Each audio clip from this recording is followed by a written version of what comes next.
headline from Sunday will read that the Colts lost to the Steelers. But a deeper dig into the details shows a bigger problem for the Colts, particularly if they make the playoffs. The inability to string together a full 4 quarters in any given game. It happened again in Pittsburgh. I'm not doubting us. I'm not doubting our coaching staff. I'm not doubting the players. I'm not doubting what we're doing and how we're doing it and who we're doing it with. We had a bad game and our bad half, and we weren't able to finish it off. So we got to learn from it. The first half was mostly great for the Colts. Jonathan Taylor chewed up the defense on the ground, punched in a pair of touchdowns, each coming on drives that worked more than 5 minutes off the clock. Yeah, he's been awesome. Jonathan, you can't say enough good things about him just as a person, first off, and the way he carries himself, and then just the way he plays football. Phillip Rivers found chunk play after chunk play, big gainers to 5 different receivers in the half. The 42-yard touchdown to Zach Pascal had the Colts cruising to a 21-7 lead. The second half was a very different story. After an anemic first 40 minutes, Ben Roethlisberger threw a trio of touchdowns in just over 10 minutes. The third of those to Juju Smith-Schuster gave Pittsburgh the lead.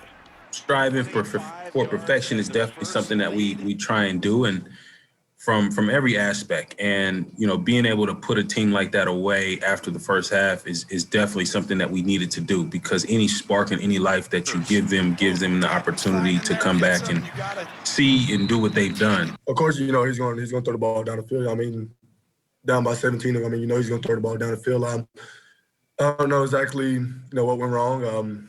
You know, I got to look at the tape and see, you know, what was different between the first half, second half, you know, from players-wise and everything else, you know, see exactly, you know, what went wrong, what we could have done better. Wholesale changes to the Colts' offensive line eventually caught up with them. Rivers had trouble finding time to throw, sacked 5 times in the game, most on any Sunday of the season. A fourth-quarter interception cost a chance to regain the lead, and a final drive under 2 minutes came up empty with a turnover on downs. Steelers clinch the AFC North with the 28-24 win. We gave them life. We've been on the other side of those before. When you get going, when you get behind, and we let them. They were the aggressor. As it went to the 10-point game and a 3-point game, they were the aggressor. And I don't mean that from a play calling standpoint. I just meant in general it had that little bit of that feel of like, oh boy. Sunday's loss means the Colts will face some playoff pressure in their regular season finale. Indy is in a must-win game. They'll also need a loss from either Miami, Cleveland, or Baltimore. One of those teams will likely have 11 wins and be left on the outside looking in. The Colts host the Jaguars next Sunday. Brad Brown, WRTV Sports.